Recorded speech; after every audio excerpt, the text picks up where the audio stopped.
लोग के नए ठिकाने पर अस्थाई जो ये ठिकाना बना है वहाँ आप सबका स्वागत है।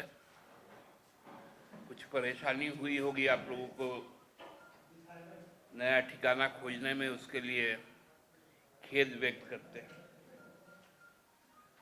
आप सबको मालूम है कि इसी साल के शुरुआत दिनों में फरवरी महीने में एक ड्राफ्ट आया था forest regulatory act.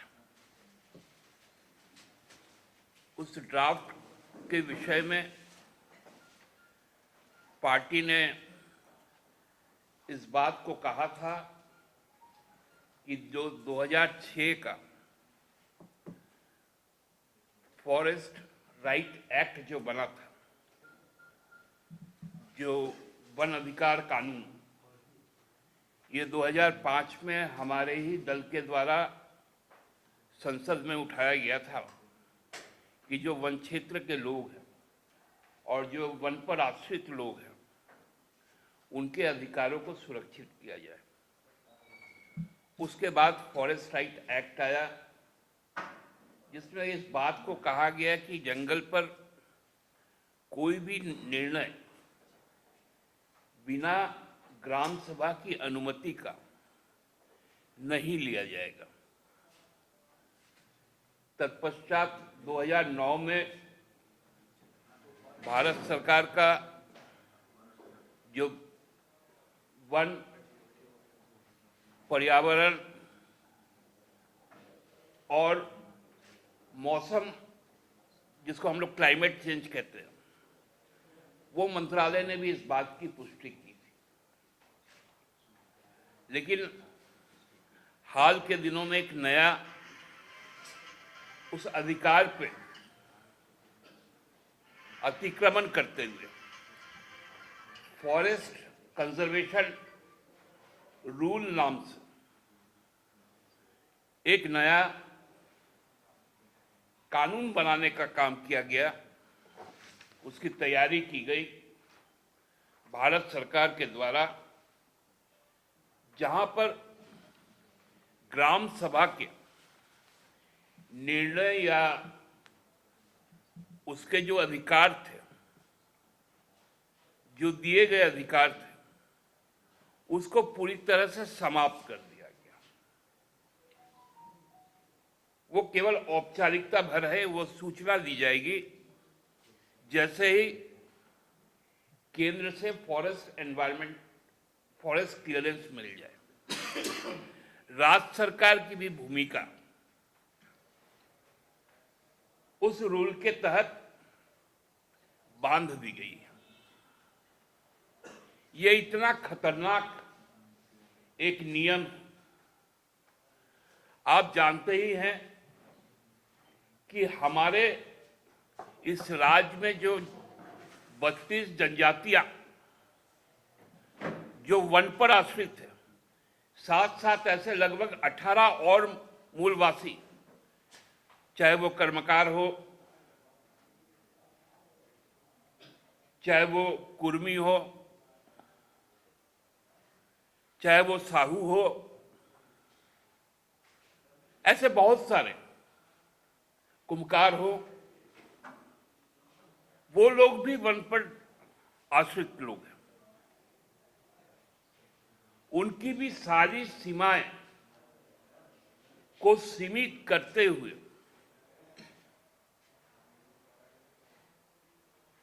Corporate house के मर्जी पर सबके जीवन को देने का काम किया गया।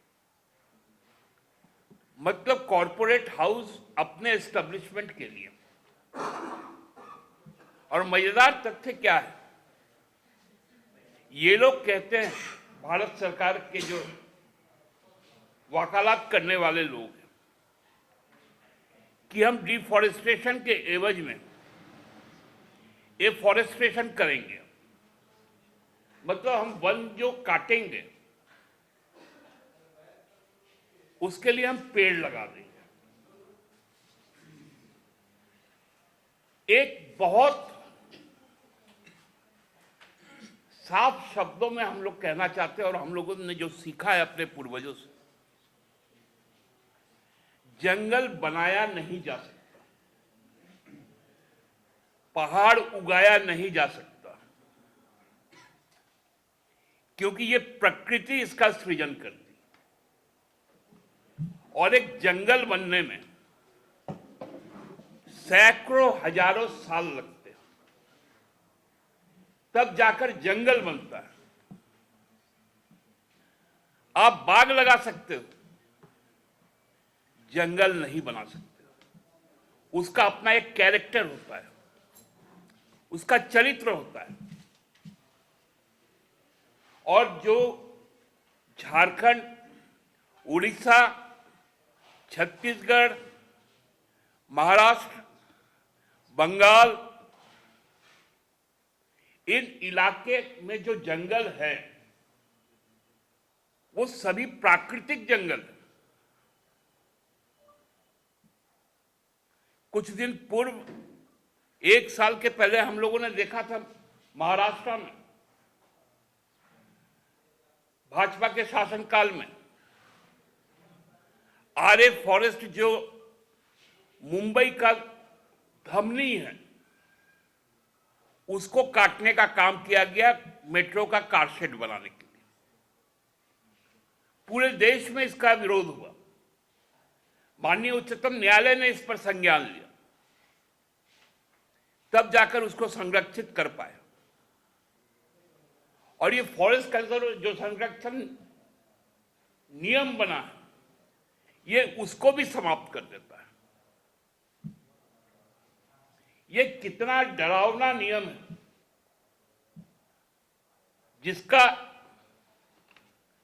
जिक्र हमारे माननीय मुख्यमंत्री जी ने कल लिखा है प्रधानमंत्री जी को।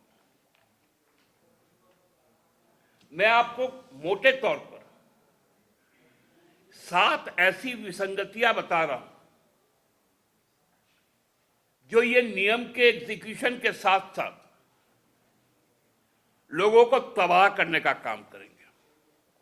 उसमें पहला है, जो इकोलॉजिकल इंपैक्ट होगा उसकी कोई असेसमेंट नहीं, मतलब पर्यावरण पर उसका जो प्रभाव पड़ेगा उसकी कहीं से भी बातें नहीं की गई।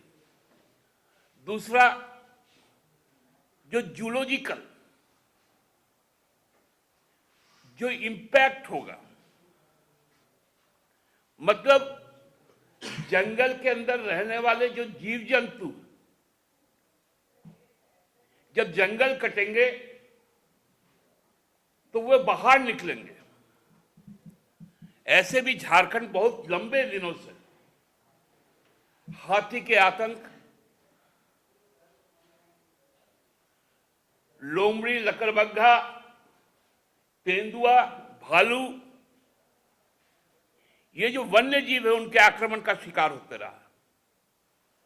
जान माल की बहुत अकूत नुकसान होती रही। अब जब फिर से जंगल काट दिया जाएगा तो ये समस्या इससे दुगनी चौगुनी ज्यादा हो जाएगी। तीसरा है सामाजिक।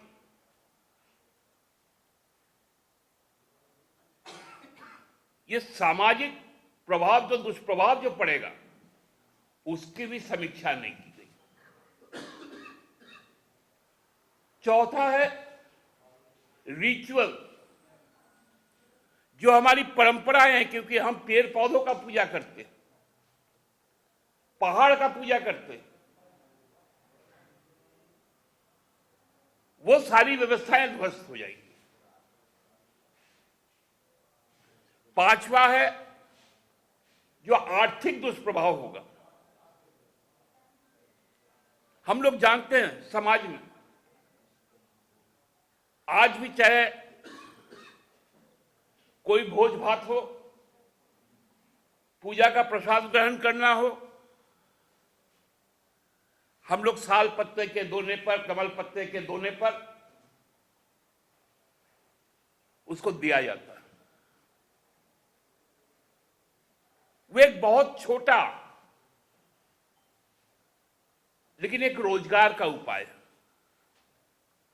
जलावन की लकड़ी, क्योंकि उज्ज्वला योजना में आप सिलेंडर तो एक बार दे दिए, जब दाम 400 450 के करीब था, अब जब 1200 रुपए हो गए सिलेंडर के दाम, तो सिलेंडर तो नदारद। तो जलावन लकड़ियां, दत्वन, करंज का फूल, करंज का फल, महुआ का फल,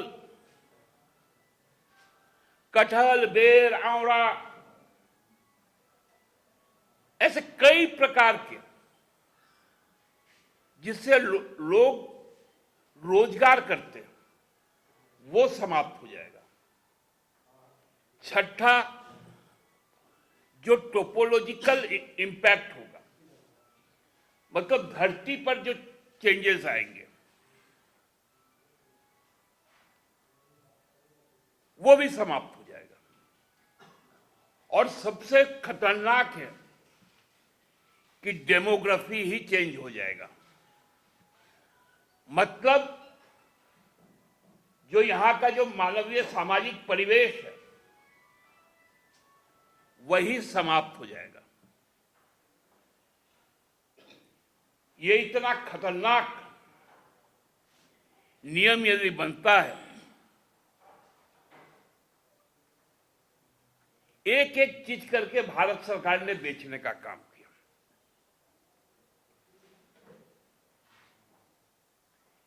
रेल बेचा, सेल बेचा, गेल बेचा, एयरपोर्ट बेचा, नेचुरल गैस बेचा, बंदर बेचा, नदियां बिकी। जो एक शाश्वत चीज है प्रकृति, अब वो प्रकृति की भी नीलामी होने की तैयारी की गई।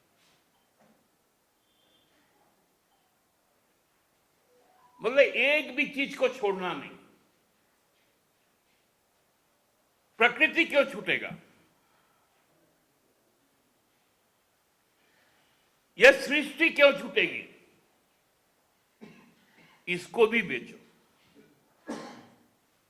और उसी के लिए यह नियम लागू करने की तैयारी की गई। आदरणीय प्रधानमंत्री जी को, क्योंकि इधर हाल के दिनों में जब से गुजरात का चुनाव और हिमाचल का चुनाव हुआ,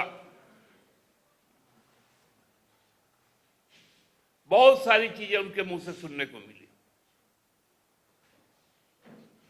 लगा कि वे संवेदनशील है प्रकृति के प्रति, लेकिन यदि यह कानून बन जाता है, फॉरेस्ट कंजर्वेशन रूल,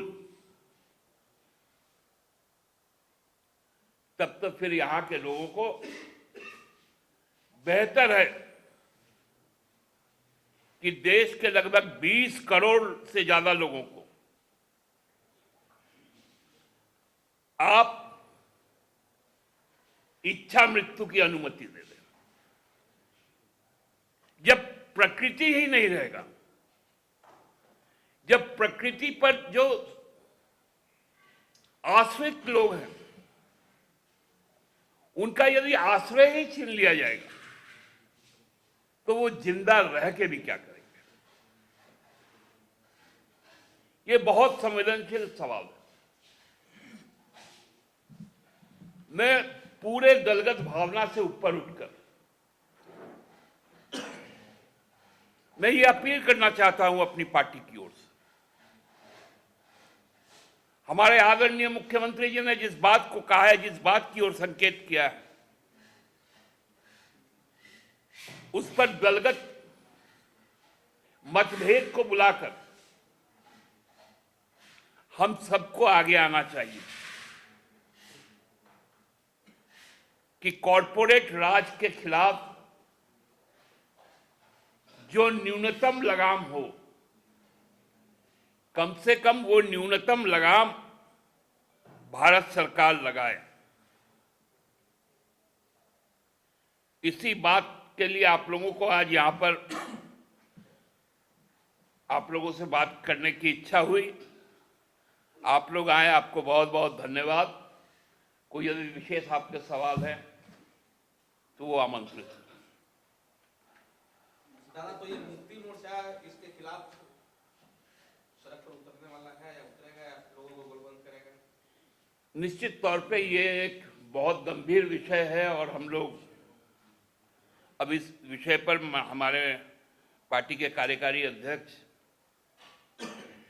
और पार्टी के माननीय अध्यक्ष गुरु जी से हम लोग विचार विमर्श कर एक रूपरेखा तय करेंगे। और क्योंकि चूंकि खाली ये झारखंड का विषय नहीं रहेगा, ये अंतर्राज्यीय विषय है, तो इस पर एक व्यापक बहस और गोलबंदी भी जरूरी है।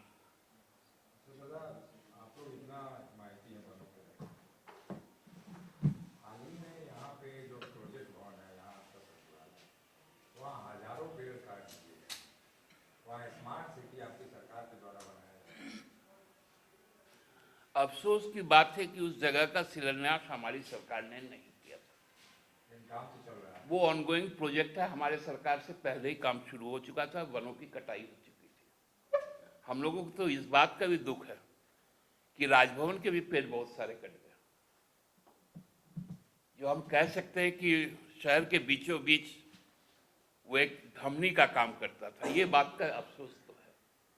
अब बहुत सारे पहाड़ कट गए हमारे झारखंड के, डेवलपमेंट के नाम पे, 4 लेन के नाम पर। तो विकास तो अब विनाश के सर्च पे ही लगता है कि 1995 के बाद जब प्रधानमंत्री आदरणीय स्वर्गीय अटल बिहारी वाजपेयी जी ने जो गोल्डन क्वालिटरल रोड की जो आधारशिला रखी थी, तब से ये 4 लेन 6 लेन होना शुरू हुआ। तो पहाड़ भी कट गए, देश के जंगल भी कट गए, साथ साथ टोल भी देना पड़ रहा है। तो यह कुछ पाने के लिए तो हम लोगों ने सबसे ज्यादा खोया है, इसका गम तो हम लोग को रहेगा ही।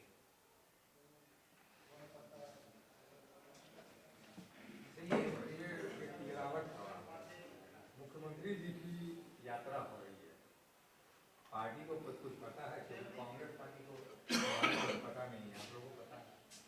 नहीं, सबसे बातचीत करके ही तय की गई है और ये खतियानी जोहार आशीर्वाद यात्रा है, हर जिलों में जाएगी। माननीय मुख्यमंत्री जी भी रहेंगे, सारे लोग भी रहेंगे। और जो हम लोगों ने कुछ कार्य किए हैं, क्योंकि अब तक तो ये सरकारी कार्यक्रम होता था, सरकार आपके द्वार, उसमें लोगों से संवाद एक सीमित होता था। लेकिन चूंकि ये पार्टी का कार्यक्रम होगा और मुख्यमंत्री जी का प्रवास भी होगा, तो उसमें ज़्यादा से ज़्यादा लोग कि जो सरकार आपके द्वार का जो लाभ मिला उससे कितना लाभान्वित हुए हैं, कहीं कोई चूक तो नहीं रह गई, इन सारी चीज़ों पर बातचीत होती है। पार्टी का प्रोग्राम है या सरकार? ये पार्टी का दलगत प्रोग्राम, महागठबंधन का प्रोग्राम। महागठबंधन।